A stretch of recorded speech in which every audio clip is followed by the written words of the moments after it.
अपने ब्रेकअप के बाद एक लड़की होम टाउन में आकर लाइफ गार्ड का जॉब करती है। वहां पर एक स्कूल के लड़के से उसका अफेयर हो गया था। अब क्या ये अफेयर उस लड़की के लाइफ को डिस्ट्रॉय करेगा या एक न्यू डायरेक्शन देगा, ये हम आज की हमारी मूवी द लाइफ गार्ड 2013 की एक हॉलीवुड मूवी में देखेंगे। अगर आपको वीडियो अच्छा लगता है तो प्लीज इसे लाइक और कमेंट जरूर कर दीजिएगा। अब बिना किसी तरीके एक्सप्लेनेशन स्टार्ट करते हैं। मूवी स्टार्ट होती है और हम हमारे मेन कैरेक्टर ली को उसके बॉयफ्रेंड के साथ देख सकते हैं। उसे छोड़कर कुछ दिनों के लिए घर जा रहा था। उसका बॉयफ्रेंड इंडियन है तो इंडिया जा रहा था। ली हमारी एक जर्नलिस्ट है और ली का बॉयफ्रेंड उसका बॉस भी था। एक जगह पर छोटे से टाइगर की डेथ हो गई थी, वहीं पर वो इन्वेस्टिगेशन करने के लिए गई। किसी आदमी ने एक छोटे से टाइगर को एज अ पेट घर में बंद करके रखा था। उस बेबी ने वहां से निकलने की बहुत कोशिश की पर वो निकल नहीं पाया। फाइनली उसकी वहीं पर डेथ हो गई। ये स्टोरी सुनने के बाद ली को बहुत ही बुरा लगता है। ये सिनारियो उसकी लाइफ से पैरेलल है। उसे आजकल अपनी लाइफ में स्टक लग रहा है। वो निकलने की बहुत कोशिश करती है पर निकल नहीं पा रही। जब उसका बॉयफ्रेंड वापस आया तो एक दिन उसकी बात उसने सुनी। उसे पता चला कि वो ऑलरेडी इंडिया में एंगेज्ड है। यही रीजन था कि वो अपने कलीग से हमेशा उसके रिलेशनशिप के बारे में झूठ कहता था। ली के बारे में किसी को भी पता नहीं था। ये सब सुनकर ली को बहुत बुरा लगा। वो निकलना ही चाहती थी तो सब कुछ छोड़कर अपने घर आ जाती है। घर में उसकी मदर ने सब कुछ स्टोरेज का सामान रखा था। मदर ने कुछ न्यू क्लासेस स्टार्ट की है। ली इसका मजाक उड़ाती है। मदर को बात अच्छी नहीं लगती। रात में डिनर करते वक्त ली ने अपने पेरेंट्स को बता दिया कि कुछ दिनों के लिए मैं यही रहने वाली हूँ। पेरेंट्स कहते हैं कि तुम 30 साल की हो, तुम ऐसे कैसे घर पर रह सकती हो। ली ने कहा कि मुझे सिर्फ कुछ टाइम चाहिए। उसने जिस तरीके से अपनी लाइफ को एक्सपेक्ट किया था उस तरीके से कुछ हुआ नहीं है। अब तक उसे लाइफ में एक सही डायरेक्शन मिली नहीं। वो अपनी लाइफ से ज़रा सैड है तो इसलिए थोड़ा टाइम निकालना चाहती है। उसके फादर इस बात के लिए बहुत ही सपोर्टिव थे। ली के साथ टाइम स्पेंड करना उन्हें बहुत अच्छा लगता है। अगले दिन ली अपने स्कूल के फ्रेंड टॉड से मिलने के लिए आई। टॉड उसे देखकर बहुत ही खुश था। टॉड आर्ट गैलरी में काम करता है तो उसने कितना भी ब्रेक लिया तो कोई भी फर्क नहीं पड़ता। उसने ली से पूछा कि तुम कितने दिनों के लिए यहाँ आई हुई हो। ली कहती है कि ज़रा टाइम के लिए मैं यही रहूंगी। टॉड ने उसके बॉयफ्रेंड के बारे में पूछा। ली ने उसे सब कुछ सिचुएशन बता दी। ली कहती कि अब तुम अपने सारे प्लान्स कैंसिल कर दो, हमें मजे करने हैं। हाई स्कूल में इनके ग्रुप में और एक फ्रेंड थी जिसका नाम था मेल। ली जाकर उससे मिलती है। अब वो असिस्टेंट प्रिंसिपल बन गई थी तो उसे इस तरीके से देखना ये उसके लिए बहुत ही वियर्ड था। वो बिलीव नहीं कर पाती कि मेल अब इतनी सुधर गई है, क्योंकि हाई स्कूल में बहुत सारी अलग अलग चीजें, वियर्ड चीजें किया करती थी। ली ने उसे पूछा कि आजकल चल क्या रहा है। मेल कहती है मैं और मेरे हस्बैंड प्रेग्नेंट होने का ट्राई कर रहे हैं। 6 मंथ्स हो गए पर फिर भी अब तक कुछ भी न्यूज नहीं आई। इसी वजह से आजकल वो जरा स्ट्रेस रहती है। ली ने उसे सिगरेट ऑफर की। वो पहले ले नहीं रही थी पर बाद में उसने ले ली। वो भी थोड़े से फिर से मजे करना चाहती थी। स्कूल में उसे स्ट्रिक्ट रहना पड़ता है, सब कुछ रूल्स को फॉलो करना पड़ता है। पर आज उसे बहुत ही फ्री लगा। शाम में सारे फ्रेंड्स मिलकर डिनर के लिए आए। ली से उन्होंने पूछा कि अब तुम्हारा प्लान क्या है। ली कहती मैं फिर से लाइफ गार्ड की जॉब करूंगी। मेल ने कहा कि वो जॉब तुम हाई स्कूल में करती थी, अब तुम्हें नहीं करना चाहिए। ली वैसे भी ब्रेक पर है तो उससे कुछ भी ज्यादा फर्क नहीं पड़ता। यहाँ पर इस डिनर के वक्त मेल का हस्बैंड भी था। मेल का इस तरीके से उसके फ्रेंड से मिलना है उसे ज्यादा अच्छा नहीं लगता, क्योंकि जैसे हमें पता है कि ली और टॉड इतने ज्यादा रिस्पॉन्सिबल नहीं है। वो किसी भी टाइम पर कुछ भी कर सकते हैं। अगले दिन ली ने लाइफ गार्ड का जॉब ले लिया। वहां पर एक हाई स्कूल के लड़के से मिली जिसका नाम था लिटिल जेसन। जेसन यहाँ पूल के पास ही रहता था तो हमेशा वो यहीं पर आता रहता है। ली जब सब बच्चों पर नजर रख रही थी तो कुछ बच्चे भागते भागते गए। उसने कहा कि तुम यहाँ पर भाग नहीं सकते, तो सब बच्चों ने कागज को गिला करके उसे बहुत मारा। उसे बहुत सारी गालियां भी दी। ली इन बच्चों को बैन कर देती है और इसके बाद खुद रोने लग गई थी। थोड़ी देर में जब जेसन वापस आया तो उसे पूछता है कि क्या हुआ। ली ने कहा कि वो एक छोटा सा बच्चा है जो गैंगस्टर की तरह बिहेव करता है। वो कहाँ पर रहता है, मैंने उसे स्विमिंग पूल से बैन कर दिया है। जो भी हुआ था ये सारी चीजें उसने जेसन को बता दी। नेक्स्ट सीन में हम मेल और उसके हस्बैंड को देखते हैं। मेल आज रात ली और टॉड के साथ फिर से डिनर करने के लिए जाने वाली थी तो हस्बैंड कहता है कि ज्यादा ड्रिंक मत करना। मेल ने कहा कि इससे ज्यादा कुछ फर्क नहीं पड़ेगा, पर फिर भी हस्बैंड की लो मान जाती है। आज एक शॉप के बाहर ली और टॉड को जेसन और उसके फ्रेंड्स मिले। जेसन की फ्रेंड मैट ने कहा क्या आप हमें बियर दिलवाने के लिए हेल्प कर सकते हो। टॉड ने कहा कि इसके बदले में हमें क्या मिलेगा। हेल्प करने के बदले में टॉड को जॉइंट चाहिए था। ये बच्चे इसके लिए मान जाते हैं। जब वे बाय करने के लिए रात में इस सब पहुंचे तो उनके साथ मेल भी थी। मेल ने इन बच्चों को देखा और वो बहुत ही ज्यादा गुस्सा हो जाती है। उसने कहा कि सारे बच्चे मेरे स्कूल में जाते हैं, मैं वाइस प्रेसिडेंट हूँ, मैं इस तरीके से चीजें नहीं कर सकती। टॉड कहता है कि ज़्यादा वरी मत करो। तभी जेसन और उसके फ्रेंड्स ने कहा कि अब हम स्कूल में नहीं आने वाले हैं। वो ड्रॉप लेकर एक न्यू सिटी में जाने वाले थे। टॉड ने कहा कि अब ये तुम्हारे स्टूडेंट नहीं है, तुम ज़्यादा वरी मत करो। पर फिर भी मेल इसे सपोर्ट नहीं कर सकती थी। वो गाड़ी में ही रुकी। मेल के साथ इन फ्रेंड्स में से एक फ्रेंड रुका हुआ था।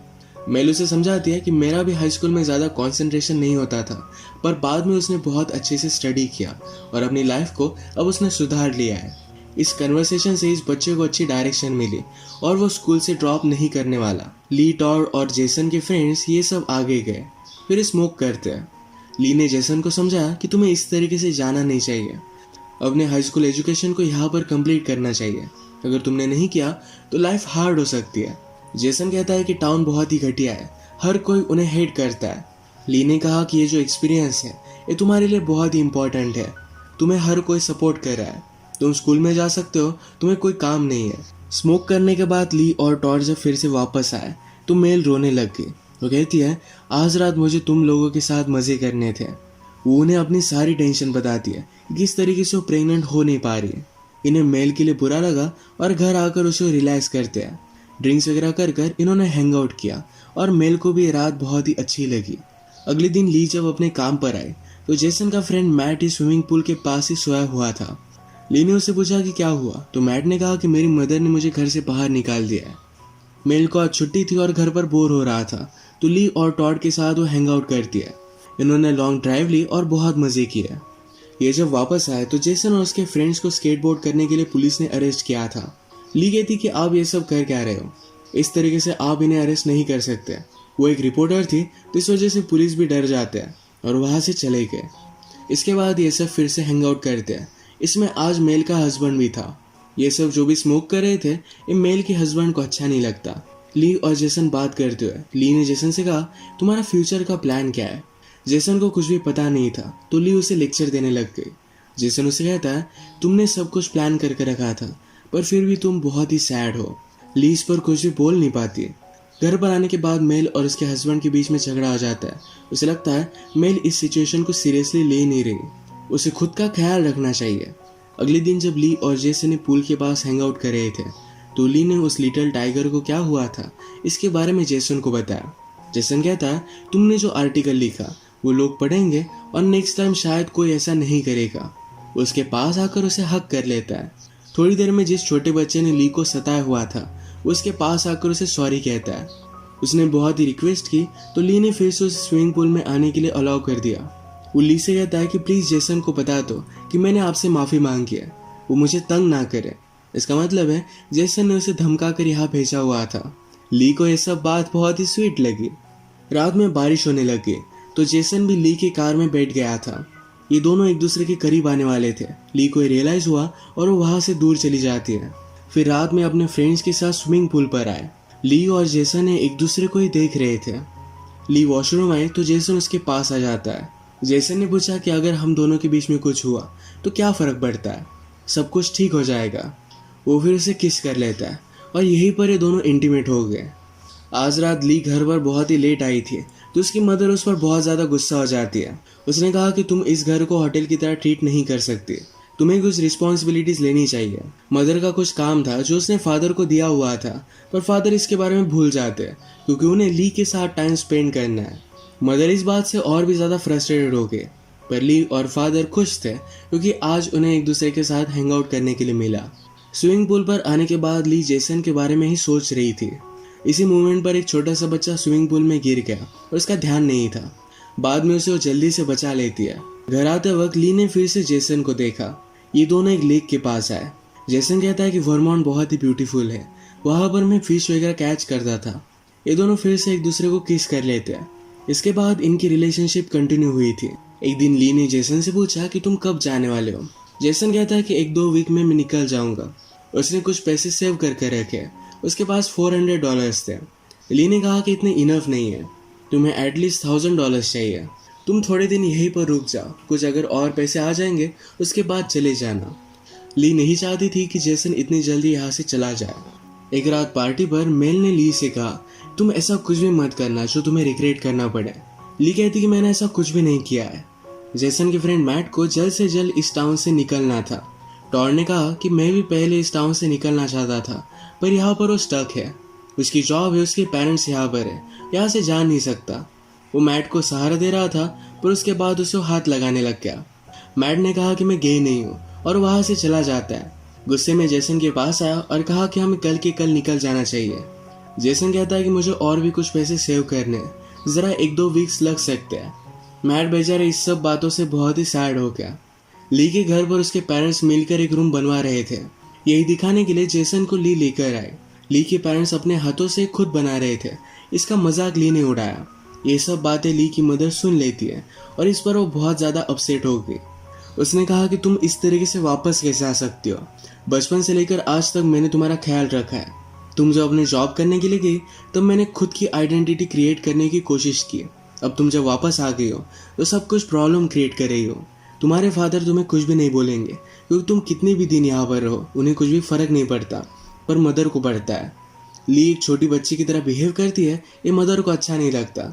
उसने उसे घर से बाहर निकाल दिया।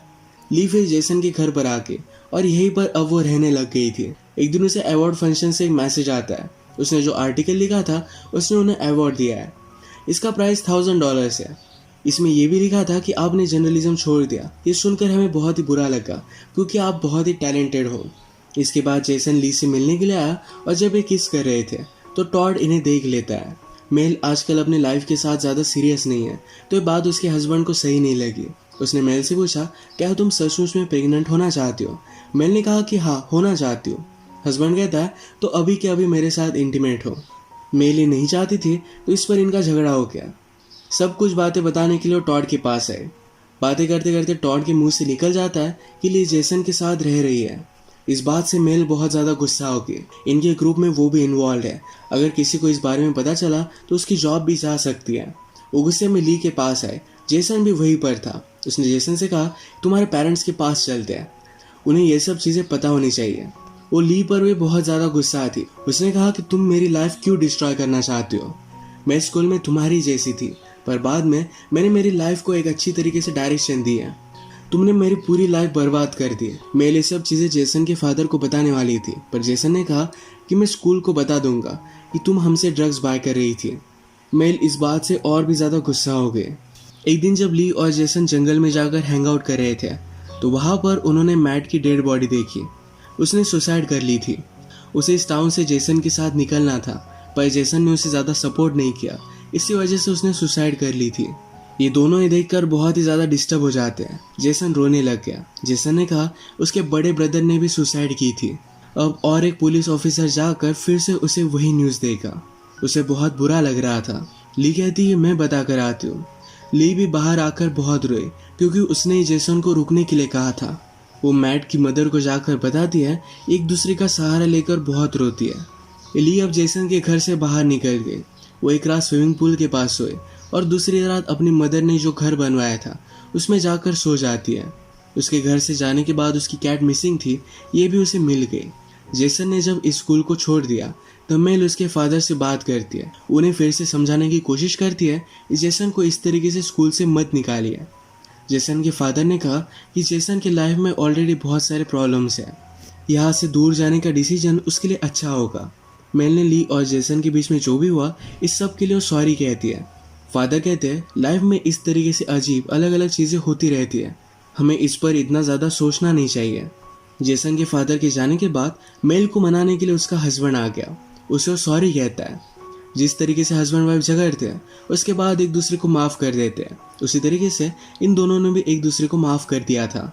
मेल ने अपने स्कूल के बोर्ड को सारी सिचुएशन समझाई थी, पर इसमें उन्हें नहीं लगता कि मेल का कोई भी फॉल्ट है, तो इस वजह से उसे वो फायर नहीं करते। ली घर पर आई और सारे सामान को ठीक से रख देती है। अपने मदर के लिए उसने वेबसाइट वगैरह बना कर रखी थी। मदर को अच्छा लगा कि ली कुछ ना कुछ तो रिस्पॉन्सिबिलिटी ले रही है। ली अब घर में रह सकती थी। मैट के फ्यूनरल पर ली और मेल फिर से एक दूसरे से मिले। ली ने मेल को सॉरी कहा और मेल उसे माफ़ कर देती है। अब इसके बाद जेसन के जाने का दिन आ गया था। वो ली से मिलने के लिए आया। ली को अपने आर्टिकल के लिए जो $1000 का चेक मिला था ये वो जेसन को दे देती है।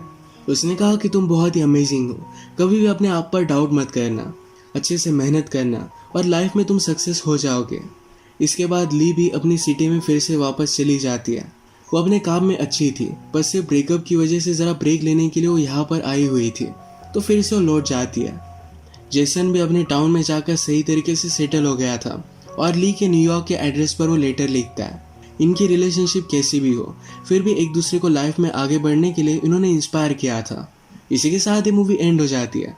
अगर आपको वीडियो अच्छा लगा तो प्लीज़ इसे लाइक और कमेंट ज़रूर कर दीजिएगा।